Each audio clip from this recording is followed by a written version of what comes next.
Top 10 90-Day Fiancé couples who took it too far. Before we start, I would like you to hit that red subscribe button so you never miss out on any of our videos. Hey guys, what's up? Welcome back to Screen Paradise. TLC's 90-Day Fiancé and its many spin-off shows follow the lives of international couples who travel far and make big sacrifices to be together. But just because these couples go to great efforts for their relationships doesn't mean that their romances will work out. In fact, many 90-Day Fiancé couples are infamous for being incompatible and completely miserable together. From dramatic events involving keyed cars, screaming matches, and even physical violence, it's a wonder some of these couples ever got together in the first place. Here are 10 of the most worst fights in 90-Day Fiancé history. Number 1. Anisa yells at Jorge. Anisa and Jorge's marriage is falling apart and they start seeing lawyers to figure out what they should do next. Jorge sneaks off to a lawyer alone to try and protect his own money, but Anisa calls him before he can even talk to anyone. She screams over the phone at him for secretly leaving and demands he come back. Anisa shrieks so loudly that Jorge goes from sighing to giggling at how crazy she's being. The audio alone from this fight is enough to scare you, but his defeated face is haunting as well. Considering how intense Anisa gets, this fight is over before Jorge can even get a word in. Number 2, Molly and Luis go too far. Following Molly and Luis's season of 90-Day Fiancé, they are arguing so much that Luis locks himself in a room to escape. With Luis blasting music in her house, Molly has to pick a lock just to get him to talk. The second he emerges, however, she's pushing him around and ramming doors. All of Luis's passive reactions drive Molly crazy, but her violence pushes the situation further. Rather than speaking to her about their issues, Luis threatens to call the police instead. By forcing Molly to leave her own house, Luis lets this argument spiral out of control. Number 3, Pedro and Chantals' family feud.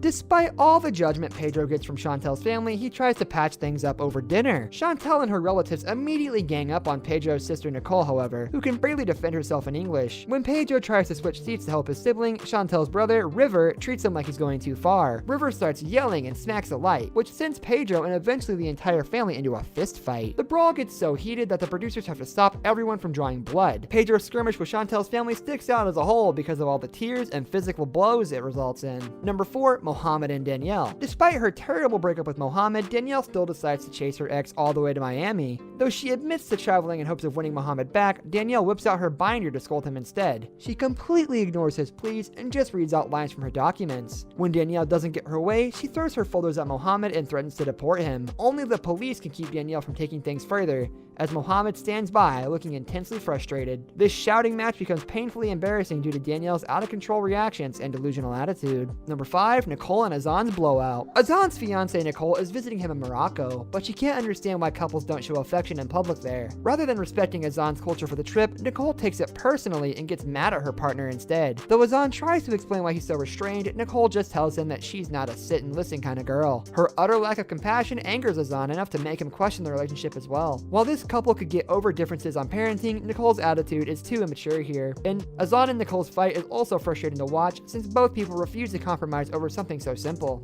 Number 6, Jesse threatens to call the police during a fight with Darcy. Jesse's first dinner with Darcy's children goes so badly that both adults barely touch their food. Darcy's daughter, Aniko, says, "Both of you are acting my age," before giving a hilariously mature breakdown of their relationship issues to the producers. Things are so strained that Jesse fumes the next morning over his shoes. After Darcy allegedly throws her own footwear at him, he threatens to call the cops for assault. Though Jesse's tantrums about social media are excessive themselves, claiming a near-death experience from a heel is far too dramatic. By threatening to escalate this fight to police involvement, Jesse and Darcy leave us guessing how much more their love can endure. Number 7, Fernanda and Jonathan fight after the club. Fernanda is out clubbing with her fiancé John, only to find him talking and possibly dancing with another woman. After questioning him, Fernanda swings out and hits a drink onto the dance floor. Though John says he was pushing the woman away, his fiancé won't listen to a word out of his mouth. Their bickering gets so loud that the authorities even drive by to check on them. Despite the fact that John is the one drinking, Fernanda appears to blow the situation out of proportion.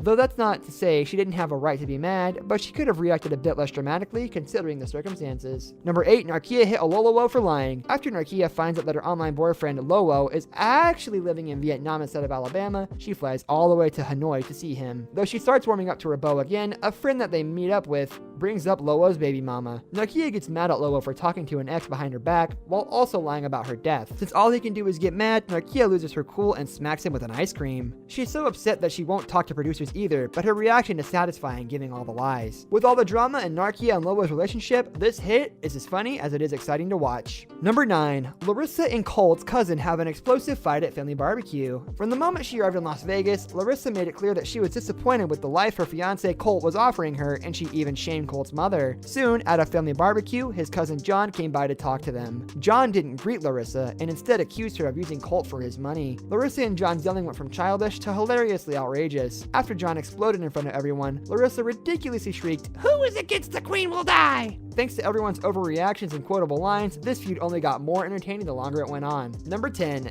David's daughter splashes him. At this family dinner, Ashley hasn't seen her father David in years, and is upset to hear that he's jumping into a marriage so quickly with Annie. David and his son Jacob try to switch topics, but the conversation only gets more out of control. Ashley then appears to twist David's words about Annie, and tries to turn everyone against her father. When David pushes back, Ashley responds by acting like a child and throwing water at him. The argument is so aggressive and unusual that Annie actually questions whether this behavior is a normal part of American culture. Though Ashley's exit is certainly over the top, it's Annie and Jacob's comments that have us hanging on every second of the fight. This brings us to the end of our video. We hope you enjoyed it. Hit like if you did, and don't forget to subscribe to our channel so you don't miss out on any videos in the future. Also, watch the 2 videos that are on your screen because I'm sure you'll love them. With that, I'll see you in the next video.